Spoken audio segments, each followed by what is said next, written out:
هي بودكاست مساحة أمان لكل ست عايزة تعبر عن نفسها من غير ما تكون مضطرة لأي تبريرات أو تحس بأي أحكام ضدها.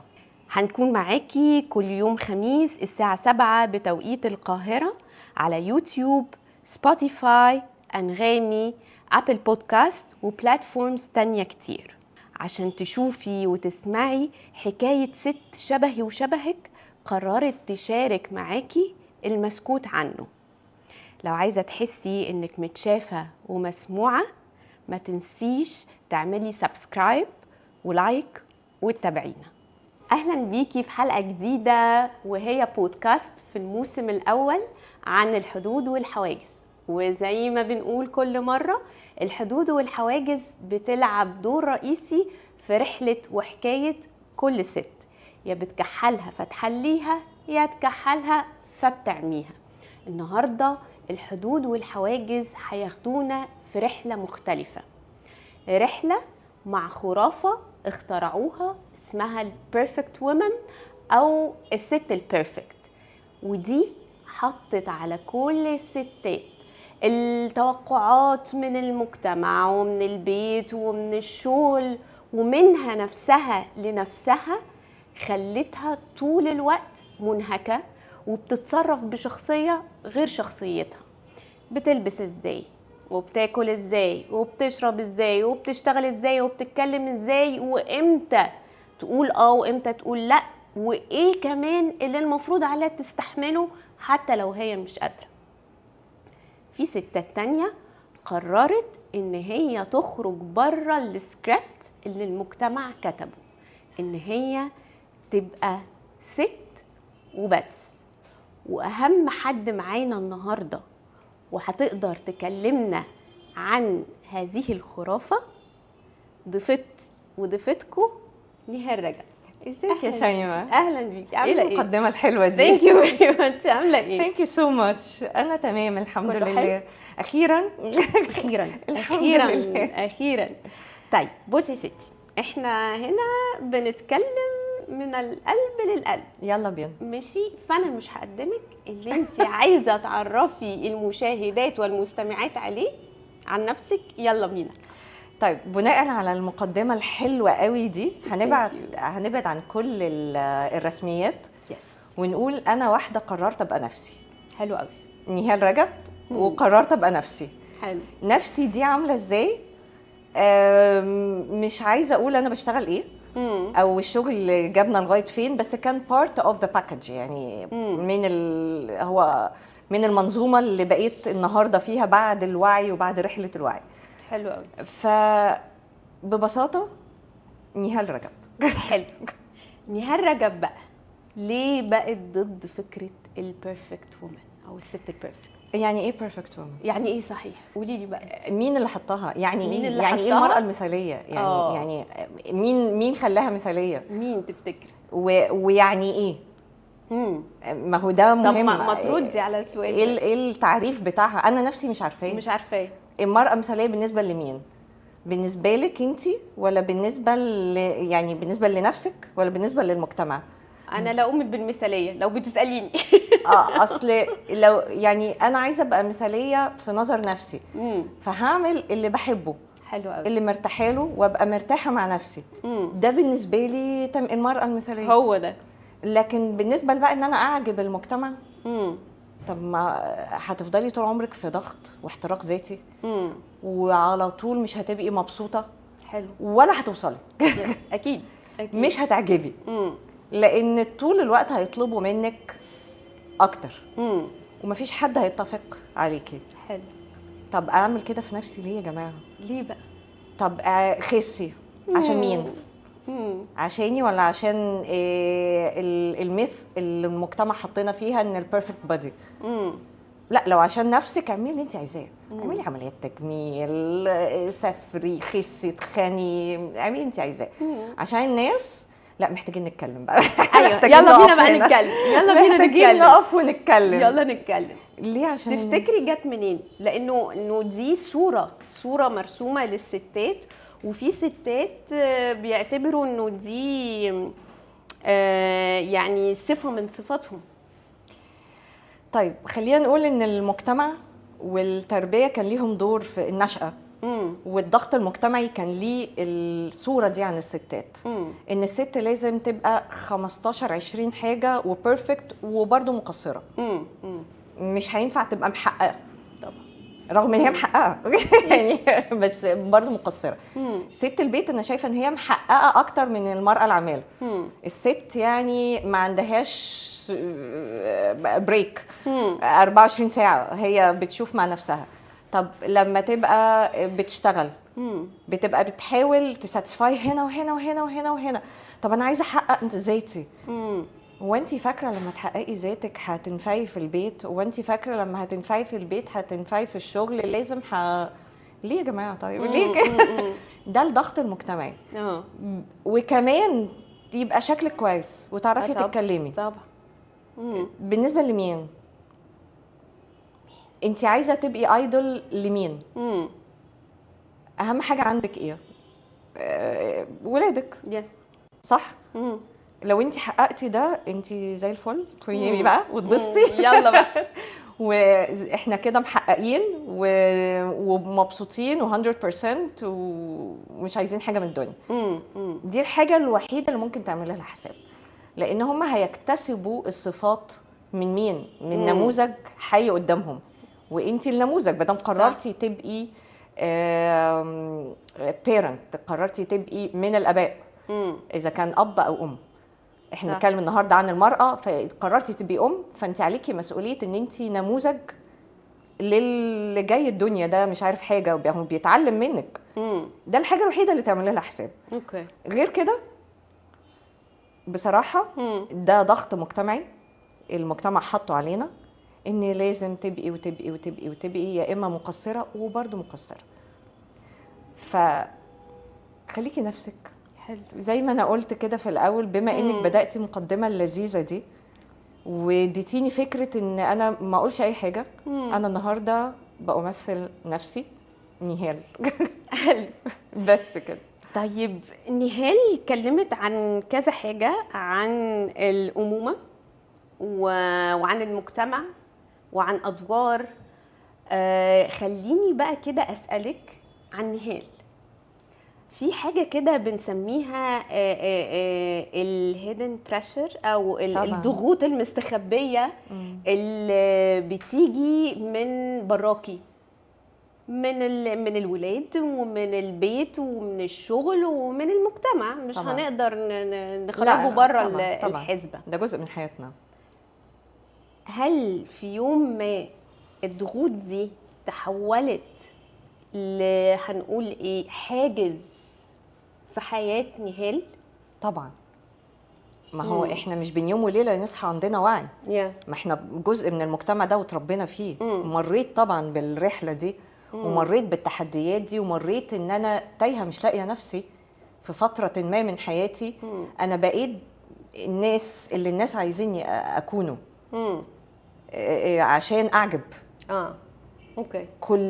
وده طبيعي. ولما بعد كده عرفت ان ده مش عارفه انا مش مبسوطه، وابتديت رحله الوعي واكتشفت ان على فكره هم هيقبلوني لو بقيت نفسي مش اللي هم عايزيني اكونه. حلو قوي. فقررت ان انا ابقى نفسي، وسبحان الله اللي مش كانوا المفروض يبقوا موجودين ما بقوش موجودين، اللي كانوا حاطين عليكي ضغط لان هم عايزينك بالفيرجن اللي هم عايزينها، مش عشان بيكي يرتاحوا. مش الفيرجن بتاعتك. مش انتي، مش بشخصيتك. هم عايزين فيرجن معينه وحطوكي تحت ضغط الفيرجن دي. وانتي عشان فكره التقبل وانك تبقي وسط انتي عارفه احنا بشر والبني ادمين والبشر لازم يعيشوا في مجموعات. وعشان تبقي ضمن المجموعه ويبقى ليكي المجموعه اضطرينا، هتكلم عن نفسي، اضطريت ان انا تفيت ان انا اروح للفيرجن. ورغم ان انا طب انا بعمل كده ليه؟ انا مش دي مش انا. بعد ما خدت الرحله وقررت ان انا ابقى نفسي بشخصيتي، الناس الصح جت وكملت معايا بالعكس وازدهرت. حلو قوي. وازدهرت دي مش معناها ان انا بقيت مليونيرة المليونيرات، ازدهرت نفسيا، بقيت مرتاحة كل يوم مع نفسي. ان انا مبسوطة بالكافي اللي بشربها، مبسوطة بقعدتي، مبسوطة مع حالي. مبسوطة مع حالي دي احلى حاجة لقيتها في الرحلة دي.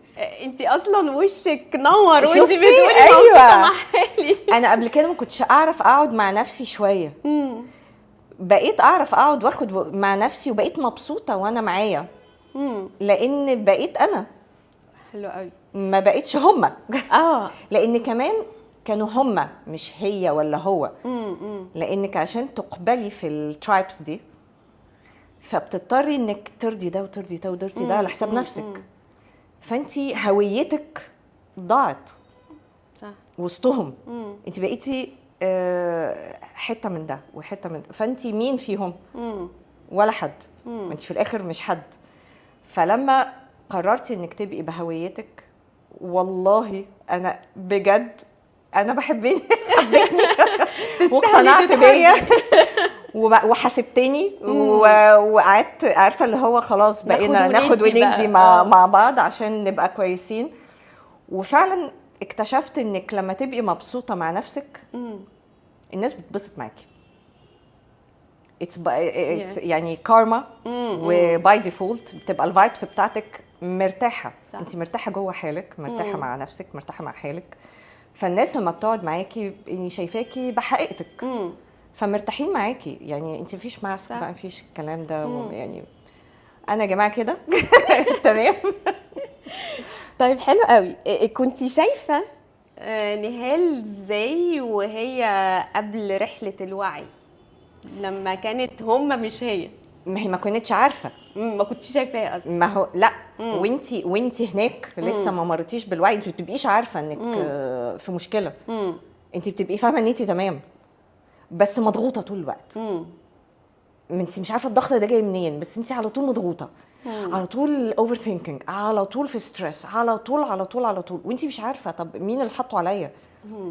فلما اكتشفت بعد كده ان ايه ده انا حطاه على نفسي عشان اعجب. حلو. فلما شلت كل الضغوط دي، انا اللي حطاها على فكره، ما حدش حطها. شلت كل الضغوط دي، بجد الراحه لا تقارن. يعني لا تقارن. القعده مع نفسي دلوقتي بقت بالدنيا والقعده مع الناس احلى واحلى، احلى واحلى. فانتي كده في ما حدش بيبقى عارف ان هو في المرحله بيبقى مش نفسه. انت ما عندكيش الوعي ده.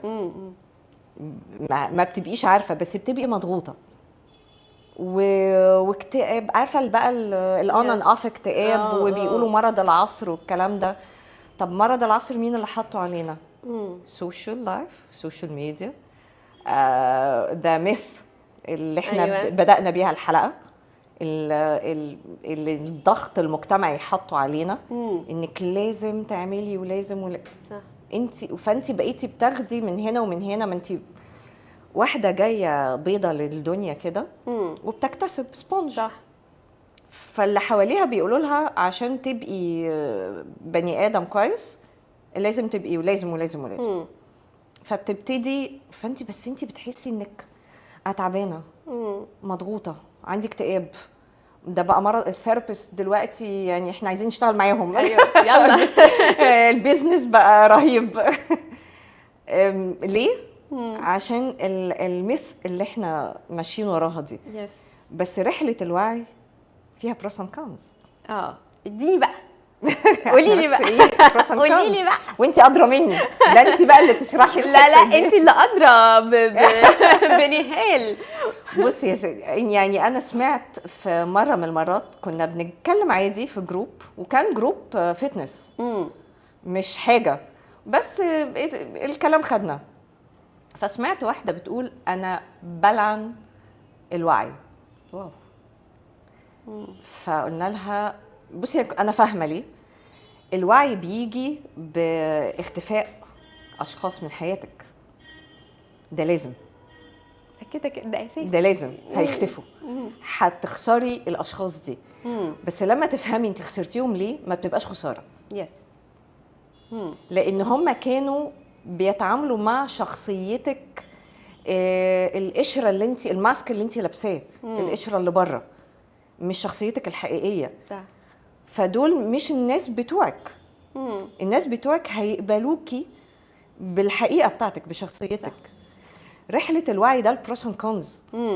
بس لما توصلي بعد كده، طبعا هي قصه خساره الناس الكومفورت زون واللي انت بتحبيهم في حياتك ومتعوده عليهم بقالك سنين، وانت حاسه ان دول الناس بتوعك، الترايب بتوعك، تخسريهم وتلاقي نفسك لوحدك فجاه. صعبه قوي. صعب قوي، بتدخلك في مرحله من الكآبه كده، او اللي هو ايه ده، انا عملت في نفسي ايه. بس في نفس الوقت انت بقيتي في النص، لا عارفه ترجعي، وبتقدمي رجل ورا ورجل قدام عشان تروحي للنكست ستيب. انت فهمتي. يس. فلما فهمتي واقفه، لما اكمل هيحصل ايه تاني؟ امشي رحله الوعي، هتبسط. انا خسرت ناس. الناس دي كانت جزء من تكوين حياتي. طب اكمل ولا اعمل ايه؟ هنا بقى بتيجي التريك. في ناس بتقف وتتعب، في ناس بترجع.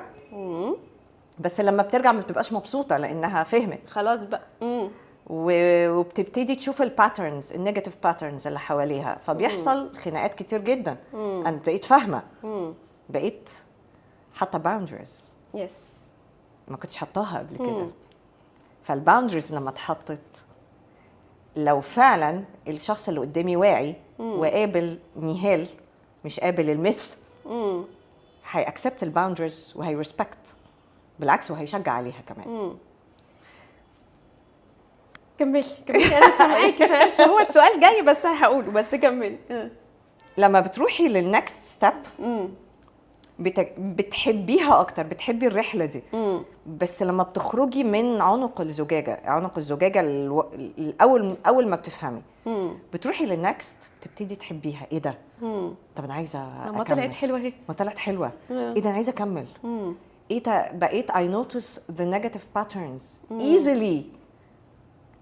ولما to notice easily you won't go there. you won't get hurt. مش هتتأذي. صح. لانك بقيتي بتلاحظي السلبيات في السرديه، في الحكايه بتاعتك. ما انت حكايه على فكره. صح. كل واحد فينا حكايه، ليه حكايته، ليه السرديه بتاعته.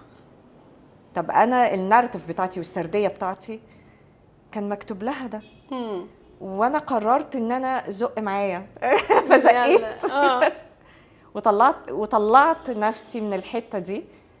حلوه قوي. انا بقيت الاحظ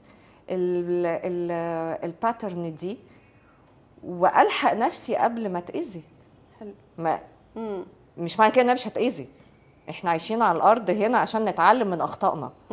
فلو حد فاهم ان رحله الوعي دي هتخليه ملك زمان ومش هيغلط، يبقى لا، يروح وينام كده، وينام كده ويريح. لان احنا لازم نتعلم من اخطائنا. يس.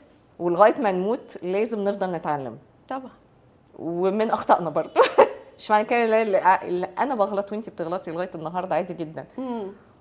ودي حاجه هتكلم عليها، ان انا بسامح نفسي عليها. واهم حاجه في الرحله دي انك تسامحي نفسك على الفيرجن القديمه. حلو قوي. وتتقبلي اخطائها، وتتقبليها وتحبيها عشان تستوعبيها وتكملي بيها. حلو قوي. رحلتك اللي جايه. وتباس اون الوعي ده او الرحله دي اللي ناس لسه ما راحولهاش، هم مش عارفين. وده بحاول اعمله مع الجنزي لما بروح اتكلم معاهم، او اذا كان عندي في الشغل، او اذا كان ابني، او ان انت مقبول. انت مقبول زي ما انت. ما تخليش حد يحط عليك ضغط ان عشان تبقى مقبول لازم تروح هنا. انت مقبول. ودي بتيجي من البيت. البيت لما بيكون واعي للحته دي بيربيها جوه جيل فبيطلع نشء سوي. صح. النشء السوي ده على فكره التقبل بيكون نشء سوي. فانت اهم حاجه عايزين نعملها ايه؟ ان نطلع اشخاص اسوياء للمجتمع. حلو. عايزه بقى اخد أيوة. انت قلتي كده الجين زي والنشء والجيل الجديد وكده، وقلتي انه انت كل اللي انت هرجع معلش لقدام شويه بتحاولي تعمليه، او الحاجه الوحيده اللي هتعمليها ان انت تبقي نموذج لابنك او بنتك. وبما ان انت على الأقل عندك ابن، عندي ولد، ربنا يخليهولك يا رب، خلينا نقول كده عندي ولد في سن يعني هيتم 22، ففي سن ربنا يخليهولك. طيب احنا كده الولد بقى ايه بقى راجل. خلينا نقول ايه الرحله اللي كانت ما بين نهال وما بين رحله من الصراعات. رحله من الصراعات. اصل انا في الاخر بالنسبه له مش نهال اللي بتطلع في الاخر ماما، فيعني من الصراع المجتمعي. لا ماما ازاي حاولت، وصلحيني لو انا غلطانه، بس انا من كلامك فهمت انه انت مش بتحاولي تغيري مفاهيم، بس هو في مث طبعا اكيد زي ما انت مش عايزه تعيشيها، مش عايزه ابنك يعيشها، مش عايزه غيري يعيشها وغيرك يعيشها.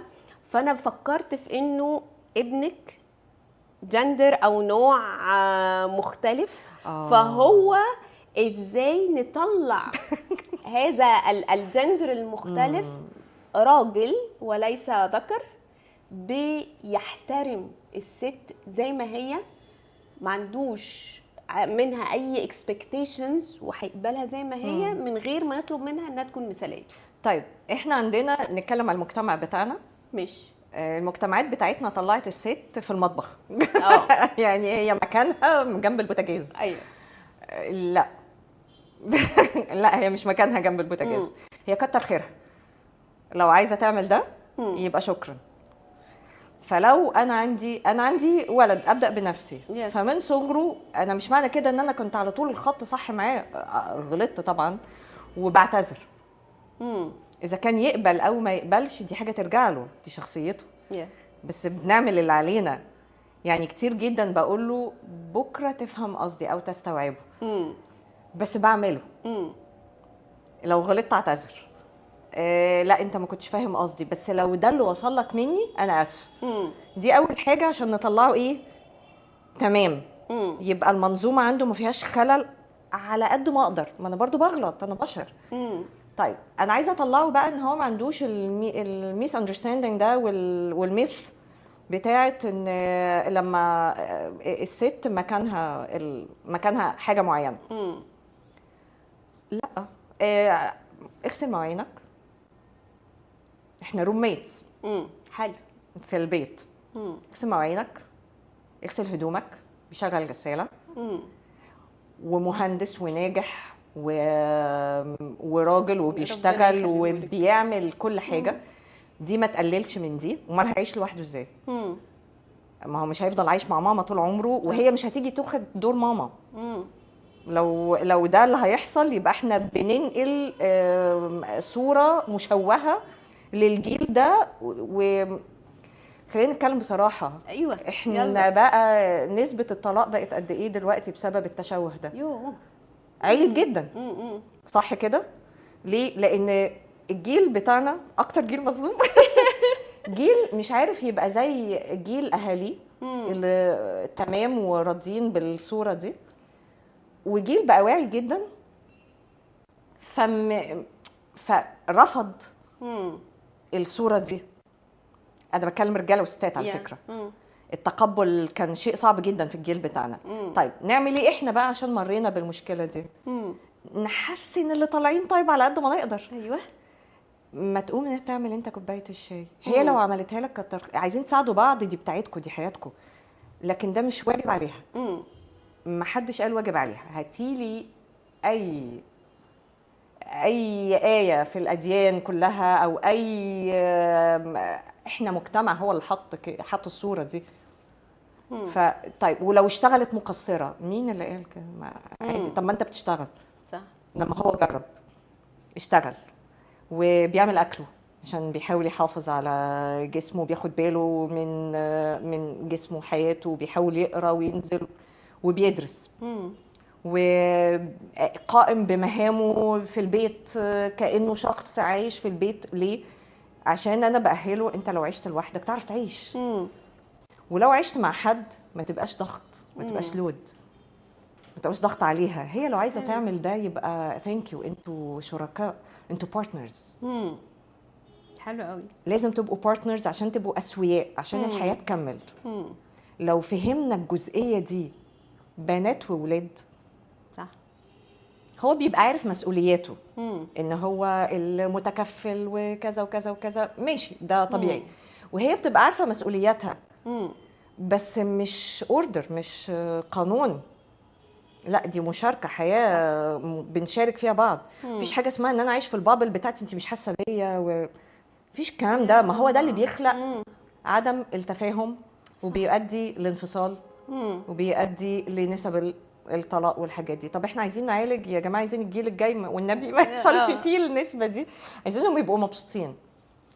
هقولك على حاجه قلتها له، ودي بصراحه ما كنتش بقولها زمان في الفيرجن بتاعتي القديمه اللي كانت مش فاهمه، وانا فخوره جدا بقول ان انا يا جماعه كنت مش فاهمه، وكنت بغلط، وكنت ماشيه باللي المجتمع قايل لي عليه عادي، بس ما كنتش مبسوطه. لما ابتديت افهم قلت له انت مطلوب منك حاجه واحده، تبقى مبسوط. صح. تبقى مبسوط وانت مهندس، تبقى مبسوط وانت ورا السكرين، تبقى مبسوط وانت بتنزل السايت، تبقى مبسوط وانت مسافر، تبقى مبسوط وانت قاعد في البيت. تبقى مطلوب منك تبقى لو بقيت مبسوط يبقى تمام. انت خارج اي مقارنه وخارج اي منافسه. مفيش حاجه اسمها تبقى زي بنت خاله عمه شوف عمل ايه فانت عارفه اهالينا برضو كان ايه عندهم حته المقارنه شويه. وما بقولش ان هم غلط، هم عايزيننا نبقى احسن، بس ده كان اسلوبهم في توصيل الرساله. صح. ما تعتبيش عليهم، دي معرفتهم، ده الوعي بتاعهم. عمري ما هغلطهم في ده، وعيهم كان هنا وقبلته. وبس لما كبرت صلحته. انا نهال، انا مش شايمه، صح، انتي شايمه مش نهال، صح. فهنقبل شخصيات. انا مش لازم ابقى زي مش عارف ايه واجيب المجموع الفلاني عشان طب المهندس احسن، ده دخل هندسه، ده دخل، طب ما هو دخل كليه تانية ومشي ورا الباشن بتاعه مبسوط. صح. طب معنى كده ان هو مش هيطلع منتج في الدنيا؟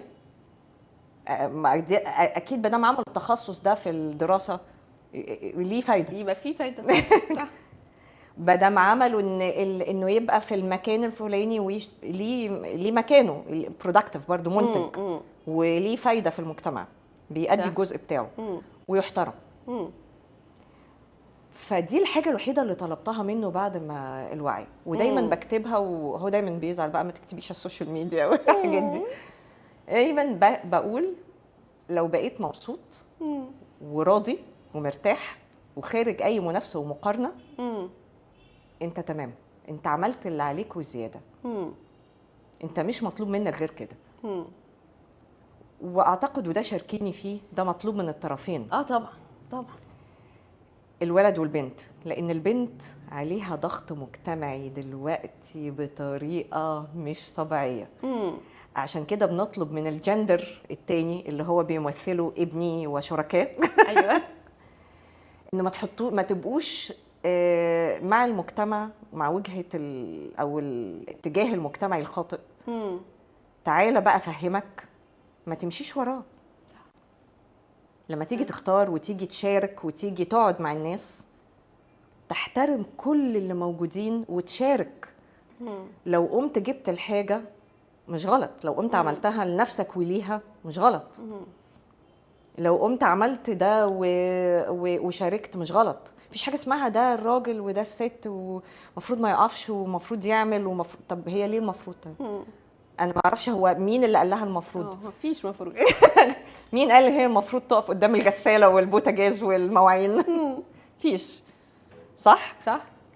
ولما بتبقى بتدرس ومنتجه، مين قال ان هي مقصره؟ صح. طب لو الناس هي الشريره الناس الشريره، احنا مش عايزين نبقى شريرين، لا خالص. بنحاول. مش لا ندعي ان احنا من الاخيار او من الصلحاء في، يعني لا ندعي، ما نجرؤش ندعي ده طبعا. بس هنقول بنحاول ويكفينا شرف المحاوله. ولو انا بحاول يبقى انا ما فشلتش، طول ما انا بحاول انا مش فاشل. يعني افهم من كلامك كده انه حاجه من الحاجات اللي ممكن تقلل فكره الاكسبكتيشنز والاسامبشنز او التوقعات والافتراضات اللي الناس بتحطها في دماغها على الستات، وان هي تبقى مثاليه وتعمل وتعمل وتعمل، انه الناس يتعاملوا على ان هم شركاء او بارتنرز، ويبقى فيه كده اتفاق ما بينهم انه انت هتعمل كذا وانا هعمل كذا، ويقسموا الحاجات كأنها شراكة علشان يبقوا مرتاحين ومش مشكلة اي حاجة تانية. هقول لك على حاجه، دي بتبدا من الصغر، ان بتبقى بيلت ان، لما بتكبر بعد كده مع الشخصيه. يعني انا افتكر في تجمع ما، اتكلم عن موقف شخصي في تجمع ما عشان عندي جندر أيوة. تاني بتعامل معاه. فانا معوداه ان ما يقللش منه حاجه لو قام ساعد، واحنا عندنا مبدا ان كلنا بنساعد باللي نقدر عليه لما نكون في تجمعات ما يعني مع بعض. فقام يساعد انا مش فاكره قوي يساعد بشاي او بايه بالظبط. فاتقال له كلمه، ايه ده ما فيش راجل المفروض يقوم يعمل حاجه زي كده. انا بقى لسه هطلع. ايوه عارفه بقى empowering women بقى والفيمينيزم بقى هيطلع. لقيته هو اللي جه رد وقال، وده يقلل من رجولتي في ايه لو قمت عملته. حلو قوي. حسيت ان انا ممكن اروح جبت جون فيك يا مصر، جبت جون ممكن مش عايزه اعمل حاجه تاني، خلاص يا جماعه انا كده زي الفل وده راجل زي الفل. لما رد الرد ده وفعلا انت طب انت لو ساعدت ده هيقلل منك في ايه؟ بالعكس يعني انت هي هتقدرك اكتر وهتحب حياتها معاك وهتحس ان هي عايزه تكمل. صح. ان هي مش لما ارجع من الشغل وانا عارفه الشكوى بتاعت اللي احنا بنسمعها على طول بقى في البلوجز والحاجات دي، ان انا بشتغل طول الاسبوع عايزه اريح، انت مستنيه مني اخرجك، عارفه الكلام بقى وانا راجعه من الشغل بطبخ وبعمل البيت وبحضر الحاجات للولاد مش حاسس بيا الخناقه بتاعت كل بيت. ما هي بعد فتره الجاب دي بتبدا ايه؟ الفجوه دي عماله تكبر تكبر تكبر، وهما الاثنين بيبتدوا كل واحد يروح في البابل بتاعته. وبعد كده بيحصل ايه؟ خلاص كل واحد بقى عنده حياته حياتين في نفس واحنا ما فيش لغه حوار، مش متفاهمين، فبيحصل ايه؟ انفصال. بيبقى في اطفال بيبوظوا هم اللي بيتاثروا. طب عايزين نقلل يا جماعه، طيب يعني اتليست اللي مر بالتجربه دي فاهم معناها. طب انت عارفه ايه الاخطاء، يعني تغاضي عنها بقى في التربيه. ربي صح. وانا بقول ان انا بحاول على قد ما اقدر عشان عندي جندر تاني ابدا باللي عندي واللي حواليه. وابدأي باللي عندك، طلعي بس نشء صح، ما عندوش المث بتاعت الراجل والست وعليكي وعليا والكلام ده. هو كده كده في حاجه اسمها الراجل راجل والست ست في حاجات معينه ما فيهاش كلام، بس في الحاجات النيجوشيتبل الحاجات المشاركه ده لايف بارتنر. صح. هو اسمه لايف بارتنر، هو كده، فخليه بارتنر ما تخليهوش لا. يعني انا بكتشف ان بعض الستات احيانا ما يعرفوش حاجه عن ازواجهم تماما، ولا يعرفوا الراجل اترقى ما ترقاش، خد بونص، راح مش عارف، بيعرفوا من اصحاب زوج، بيعرفوا بالصدفه. الله، طب ما هي اللي عايشه معاك في البيت دي مش حياه، دي البارتنر. انت ما بتقولهاش ليه؟ طيب مش بتاعتها يعني ايه؟ امال بتاعت مين؟ لو هي مش بتاعتها قول لي بتاعت مين طيب. يعني ليه؟ لا هي في البيت بس. ايوه. ما هو دي بقى حاجات في المايند سيت وفي عقليته المجتمع. وفي الكالتشر، في الثقافه والمجتمع وحاجات خلاص محدش جاله نهال علشان تكلمه وتعلمه انه احنا بنقلد الغرب في كل حاجه بمزاجنا الا الحته الحلوه دي، الا الحاجات اللي فيها ايوه يعني احنا عايزين نبقى زيهم. طب ما تبقى زيهم بقى في الحته دي. الله، انت خدت الحته بتاعت عايز تبقى زيهم في ايه طيب؟ منفتحين، بيشتغلوا، بيفكروا، مش عارف ايه. طب ما الله، طب انت مش شايف ان هو بيساعد في البيت؟ مش شايف ان هم لايف بارتنرز بجد؟ احنا بناخد الحاجات اللي ايه خفيفه، بس الحاجات اللي فيها مجهود وتعب وتفكير. عندي مشكله ان في الجواز بيقولك عندنا في مصر، انا بتكلم عن المجتمع المصري لان احنا الوحيدين اللي عندنا الكونسبت ده، ان بالنص، النص بالنص. فاحنا زي بره ماشي، او بالاتفاقات طبعا على حسب العائلات بقى. بس اللي منتشر، اللي بقى منتشر اكتر حاليا المشاركه النص بالنص. طب المشاركه دي بتقف لغايه هي بس دي في لغايه كتب الكتاب وبعد كده كل واحد ليه الحته بتاعته، مفيش مشاركه ولا ايه؟ طيب الله مش اتجوزنا بقى خلاص ما نشاركش. انا عايزه اقول لك انه في حتى المحاولات اللي بتبدا باتفاق، يعني بتبدا بالنص بالنص في الحته اللي انت بتتكلمي فيها، نص نص بالفلوس، في الفلوس، في الماديات، لا في الماديات، وبيبقى نص لكن في مش في الحياه. ده الاتفاق المبدئي بقى الاولي، بس عشان ايه؟ تحسي ان هم يوصلوا لحاجه هم عايزينها. ده بعد كده اول ما يتقفل باب البيت، ايه ده احنا مش اتجوزنا خلاص بقى مفيش مشاركه. مفيش الكلام ده. انت ايه؟ انا الراجل بالظبط وانت الست. طب انا الراجل وانت الست، بس لسه احنا لايف بارتنرز برضه، يعني شركاء حياه. مفاهيم مغلوطه.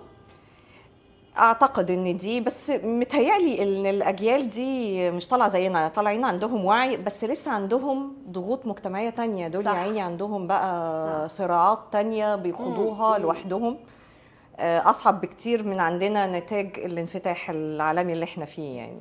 لكن الميث موجوده بس بشكل تاني، مش بالشكل اللي احنا بنتكلم عليه. موجوده بشكل اخر. الميث بتاعت ايه الشكل التاني؟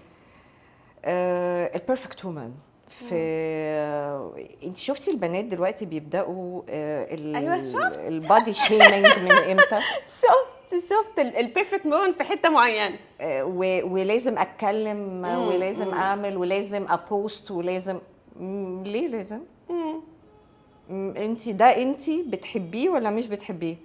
عشان ابقى ان ابقى ماشيه مع الترايب بتاعتي. طيب انت ده انت ولا ده هما؟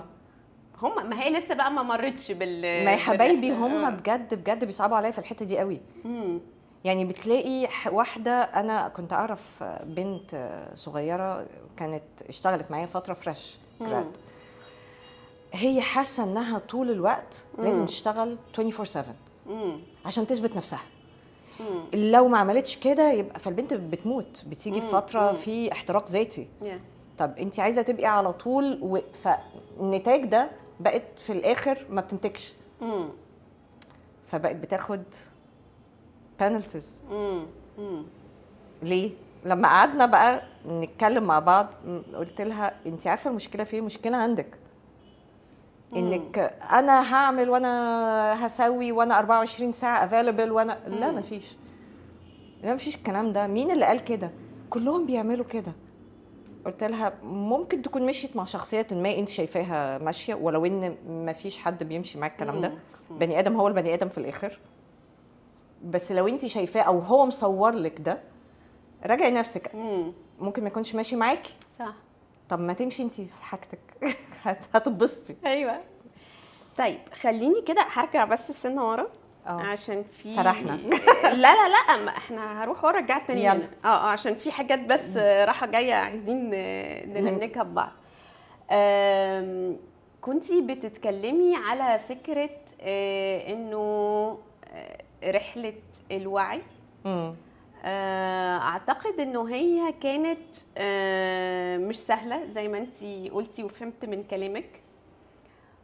ورحلات الوعي وبعد التغيير بيحصل حاجه من الاتنين، يا اما بتبقي مؤثره في نطاق حياتك الصغيره الدايره الاكبر كمان، يا اما في حاجات بتفرقع في وشك. حقيقي. ايه بقى ايه اللي حصل؟ طيب لما بتمشي رحله الوعي بتوصلي لحاجه اسمها التقبل الذاتي. لما بتتقبلي ذاتك هو انت بتبقي مؤثره وانت مش فاهمه ليه. ما هم شايفينك مبسوطه ومرتاحه مع نفسك، فانت من غير ما تعرفي بتبقي مؤثره في النطاق اللي حواليكي. كل اللي مشيوا الرحله دي هيقولوا لك نفس الكلام. اللي بيفرقع في وشك هو كده كده بيفرقع في الرحله. بيفرقع في الرحله بس انت بتاخديه وتعديه. فرقع اللي بعده. اللي فرقع ده ما كانش بتاعك. ما بتاخديهوش ان هو لا طبعا انت بارير او بصي عقبه. بس في الاول لما فرقع انت انهارتي وقعتي وانطويتي وعيطتي واكتئبتي، لان دي اول فرقعه في الرحله. واول فرقعه دي فرقعت في وشك. فرقعت في وشك بحياتك اللي فاتت كلها. حياتك كلها ايه ده؟ كانت مفاهيم مغلوطه. انا ما كنتش انا. ايه ده؟ امال انا كنت مين؟ انا بنت مين يا ده؟ انا كنت متقمصه شخصيه مين؟ فلما فرقعت اول مره انهارتي واكتئبتي وسامحي واستوعبي، خدي وقتك كده واستوعبي وعيطي واكتئبي وافهمي. استوعبي وافهمي. افهمي بس الفرقعه دي حصلت ليه. الفرقعه دي في صالحك على فكره، بس افهميها. هي مشكله ان الفرقعه دي بتيجي بصدمات كده وتصحي صدمات معاها. ما هي بتوعي بقى. صدمات. انت ايه ده؟ انا كنت عندي مشكله في الموضوع ده، انا ما اعرفش ولا ايه. الصدمات دي بتعالجيها. ده الهيلينج بقى، فتره التعافي. رحله التعافي ورحله الوعي الاثنين مرتبطين ببعض. انا شايفاهم الاثنين دول اصدقاء باراليل ماشيين مع بعض. هي دي بتجيب دي. اذا كان التعافي الاول بيجيب الوعي او الوعي بيجيب التعافي. بس الاثنين لازم يبقوا مع بعض. لان بيصحوا حاجات وفي حاجات بتبقى موجوده انت مش عارفاها. صدمات اللي هي تروماز انت مش عارفه انها عندك ايه ده اكتشفتي. فبتبتدي تشتغلي عليها. لما تشتغلي عليها وعيك بيزيد. تعافيكي بقى مع الوعي بيزيد. الفرقعه لسه بتفرقع بس وقعها عليكي بيبقى اخف مره عن مره. هتنحسي في الاخر. يعني نحست في الاخر. الفرقعات بقت بتيجي وبقيت طيب تمام. عارفه اللي هو بتاخدي فرقعه تمام. عارفه التسليم لله بقى. هو عشان وصلتي بقى تمام. حصل كذا زي الفل. اللي بعده. فممكن نقول انه التسليم والتنحيز ده نوع من انواع الباوندريز علشان ما ترجعيش بقى ما هو رحله الوعي بتخلق الباوندريز. ما انت بتكتشفي نفسك. بتعرفي انت مين. حلو. فبتحطي حدود. حلو قوي. الحدود لازم تحترم. حدودك دي حدودك النفسيه. حدودك النفسيه تحترم ايا كان. واللي مش هيحترمها شكرا انت مش مكمل معايا في الرحله. حلو. مسموح لي اسال اسئله؟ اتفضلي. في الصميم. طيب لانه ساعات الستات قبل الرحله من كتر الضغط والتوقعات وفي وسط الرحله وبعدها لما التعافي بيبدا والترومات بتظهر غصب عننا بيصحي حاجات جوانا فبتظهر في امراض جسديه. حقيقي. وبيطلع مينلي عند الستات في منطقه بقى رحم فايبرويدز. هل حصل معاكي كده؟ I've been through the fibroid all my life. وتم استئصال الاستئصال عندي باليوترس كله. طبعا ما هو ظهر لان انت طيب خلينا بس نحط المفاهيم. نرجع للحته اللي اتكلمنا فيها. حلو. الضغط المجتمعي على الستات. انا مش عايزه اظلم الرجاله في النص لان هو بيبقى فيه ضغط مجتمعي عليهم بشكل او باخر تاني. احنا مركزين مع فبس الستات. بس السبجكت بتاعنا النهارده الستات، عشان ما نبقاش منحازين. لا مش منحازين، مش منحازين. طيب الضغط المجتمعي على الست، والست في المجتمع بتاعتنا، مجتمعات بتاعتنا مش عايزه احددها، مجتمعات معينه اتعودت ان هي ما تشتكيش. لو اشتكيتي يبقى انت نقمه، نقمه على حياتك. اوكي.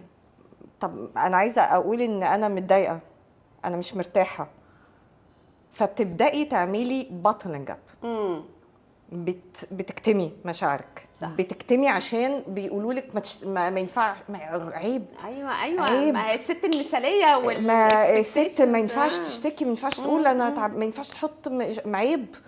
فبتبتدي تكتمي الباتلنج ده بيولد ايه؟ انفجار.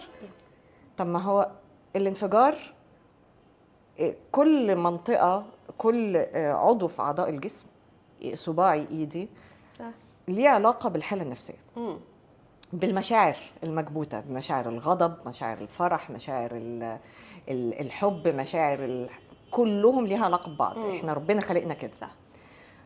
طبعا عشان احنا ستات اكتر منطقه بتبقى ايه؟ المنطقه بتاعتنا الفيمينين. المنطقه دي اول منطقه بتتضرب. اول منطقه بتتضرب في الموضوع. I've been there. طبعا عانيت منها سنين. عملت عمليتين ولسه لغايه دلوقتي بروح وباجي على الموضوع ده. وهقول لك على حاجه كانت نعمه من نعم ربنا عليا اللي ما كنتش فاهماها ساعتها. انا فضلت سنه اول ما عملت العمليه. هي ليها مصطلح ترمينولوجي طبي، بس هو مصطلح تخين شويه. ف اعتقد يعني انا مش هقدر اقوله زي الاطباء، مش هدعي. فضلت اول سنه قلت لهم ادوني مساحتي في الاستيعاب. مش عايزه حد يعرف دلوقتي لغايه ما انا ادايجست، اهضمها واستوعبها. اتذكر كان عندي ساعتها 35 سنه. من فتره، يعني فتره طويله. انا ممكن اقول سني عادي على فكره، عادي زي الفل. عادي. من 9 سنين يا جماعه. من 9 سنين. ربنا يديك الصحه. فكان عندي 35 سنه. وكانت وقعها عليا صعبه قوي عشان ما كانش في وعي وجهل بالموضوع ده. جهل تام. فمش عايزه اقول لك ان اول حاجه عملتها ان قبل ما انا سامعه صوت الدكتور مش قادره افتح عيني. انت عارفه الاول بيفوقوكي في البنج عشان تبقي تمام ويطلعوكي من الافاقه. فسامعه صوت الدكتور بتاعي فعماله الوش لغايه ما لقيت ايده في النص. انا خلاص انت بجد؟ قال لي رحت معيط. وطلعت طلبت من والدتي واختي وعيلتي طبعا اللي مقربين وعمتي، وبشكرهم كلهم، وماي باست فريند سالي، وبشكرهم حقيقي لانهم لغايه النهارده في حياتي. والناس دي اللي كانوا حواليا. وطلبت منهم انا مش عايزه حد يعرف، مش عشان حاجه. انا بحمي حدودي النفسيه. حلو. ما حدش كان فاهم ان انا بحمي حدودي النفسيه الا ناس فيهم. ليه وما نقولش ليه؟ قلت لهم استوعب انا الاول، وبعدين اصل الناس مش هتفيدني لما تعرف. صح. ومش حابه بقى كلمه يا حبيبه قلبي والشفقه والصعبانيات. احنا مش وقته. انا عملت مجهود في ستيب في حياتي. المراه الموضوع ده عندها ستيب دي حاجه بتاعتي. يعني فاهمه. فمشيت ورا رحله معرفه الجزء ده عندي. وساعدني فيه بصراحه الدكتور بتاعي، مش هذكر اسمه بس بحييه. ثانك يو سو ماتش، لان ساعدني كتير فيها. وفهمني ان بعد كده حبيتها. لما مشيت في الوعي ده وذاكرت انت مش عايزه اقول لك انا كنت بذاكر مقالات بقى عند من مستشفيات وريبورتس من بره، ده بيعمل ايه وليه ولما بيروح ايه البروس اند كونز بتاعته والحاجات دي كلها، لغايه ما فهمت واستوعبت كويس جدا وهضمت. حلو قوي. هضمت. وبعد كده اي حد بقى بيسالني حصل، حسيت ان انا ايه ده، انا مش انا تمام، ايه ده انا ليه كنت من سنه مش قادره اواجه، بس هو ما كنتش قادره اواجه، كنت عايزه استوعبها. وحق كل حد فينا في الحياه، حق كل ست، حق كل بني ادم، خد وقتك في الاستيعاب. ومش مشكله الناس. حلو قوي. استوعب انت واهضم براحتك، دي حياتك، دي حاجتك، يعني ده اتس ماي بادي، مين ليه فيه. صح. وبعدين قول للناس. طبعا ده اثر عليا، فعشان كده ثانك ان انتي ذكرتيها. انا ما عنديش مشكله ان انا اشاركها. لا ما تشيليش جوه نفسك وتبطلي اب لان بيه هيأثر عليكي جسديا وهتعملي عمليات وتروحي وتتعالجي اكتر ما تتعالجي عند الثيرابيست، اكتر ما انتي تستوعبي رحله الوعي. خدي رحله الوعي بدل ما تروحي عند دكاتره، ما تشيليش. حلو قوي. مفيش حاجه تستاهل في الدنيا انك تشيلي. كنتي شايفه نفسك ازاي وقتها وفرق معاكي في بقيه الرحله ازاي الفتره دي؟ شايفه نفسي ازاي في الوقت ده؟ كنت تايهه شويه. برضو مديري كان ليه فضل في الموضوع ده، ايامها كنت لسه موظفه. وبصراحه بحييه، برضو كان ليه فضل في الموضوع ده واحترم رغبتي. كنت تايهه الى حد ما، بس اللي حواليا كان فيه دعم رغم ان هم مش فاهمين، عايزين يشاركوا. انت عارفه ان احنا بنحب نشارك الداخليات قبل الخارجيات. بس تفهموا وجهه نظري، يعني احترموها. حلو. فكان في دعم. احنا معاكي في القرار اللي انت عايزاه. كنت تايهه الى حد ما لغايه ما بقولت لك ذاكرت. فرق معاكي بقى بعد كده لما ذاكرت وفهمت وفهمت نفسي، فهمت جسمي، فهمت ده بيعمل ايه، ده ليه موجود. اوكي. والحمد لله كان عندي ابني، فالحمد لله رب العالمين. الحمد لله. ليه موجود وطب والنيجاتيف والبوزيتيف والحاجات بتاعتنا. وفهمت ليه جه. قلت الحمد لله طبعا على كل حاجه، الحمد لله. بس في الاخر ده كان نتاج ضغط عصبي اتحط في حياتي وتروما. تخيلي انه طلع انه بيجي من تروماز. يس طبعا عشان كده سالتك اول ما انت كنت بتتكلمي في التروماز والضغط. قلت لا احنا هنرجع بقى نسال. تخيلي انه طلع ان ده نتيجه تروماز ونتيجه ضغط عصبي بتمري بيه في حياتك. عند الستات كائن فراجايل جدا، واضح جداً. من جوه بيتاثر يعني بطريقه غير طبيعيه. الفيمينين بارت اللي عندها، رغم ان هي بقى من قويه جدا، بس فعلا بتتاثر لما المجتمع بيقعد يقول لها ما تتكلميش. هو عيب مكتومه بقى، ففي حاجات تانية مكتومه فانفجرت. لما عرفت ان هو نتاج ستريس وضغط نفسي وعصبي، قلت ياه، انا للدرجه دي كنت بعمل في نفسي كده ليه؟ الحياه اتغيرت تماما بعدها. حلو. القرارات اللي ما كنتش قادره اخدها خدتها. حلو. فكأن بقى زاد على الوعي. turning point في حياتي ديفينتلي. ومش turning بقى، دي transition يعني حصلت. لا دي كانت من التيرنينج بوينتس اللي في حياتي. في محطات كده في حياتك انت بتتغيري بعدها. هنسميها transformational. تحول. ترانسفورميشن. شوفي، رغم ان هي المفروض تبقى حاجه سلبيه، بس انا بالنسبه لي الحمد لله بعد ما استوعبتها بحمد ربنا جدا ان هي خلتني متقبله ذاتي النهارده، ومبسوطه مع حالي، مبسوطه مع نفسي، وتقبلتني. رغم مش هنكر ان ساعتها كانت من اغمق واصعب الاوقات اللي مرت عليا في الاستيعاب. حلو كده، التقبل. يس كده عرفنا. يعني في كم هم ممكن يكونوا جمل، بس هم values عندك، وصلحيني لو انا غلط. التقبل، والاستمتاع والانجويمنت والحب. طبعا هو حد يقدر يعيش فانا الحب عرفت بانواعه بقى باشكاله. الكوكتيل ده جبني. ايوه الاشكال والانواع ايا كان هو الشكل بتاعه عامل ازاي. انواع الحب كتير قوي. حلو. ومش هتعرف تعيش من غيرها. صح. هي مش مفهوم واحد. يب. بصي الحكاوي كتيرة والرحلة طويلة ومش هنخلص، احنا ممكن نقعد، بس اوعدك ان شاء الله هنتقابل تاني ونتكلم تاني فين وامتى مش عارفين. بس لو لسه في ست جواها كده الخرافة شغالة وبتستسلم لتوقعات وتحول الموضوع عندها لسندروم الست المثالية، هتقولي لها ايه؟ رسالة بقى. عايزه اقولها اقفي بس شويه كده. لو وقفتي بس وهديتي الجري، انت عماله تجري تجري تجري، اهدي كده من الجري، اقفي شويه وقولي انا عايزه ايه؟ انا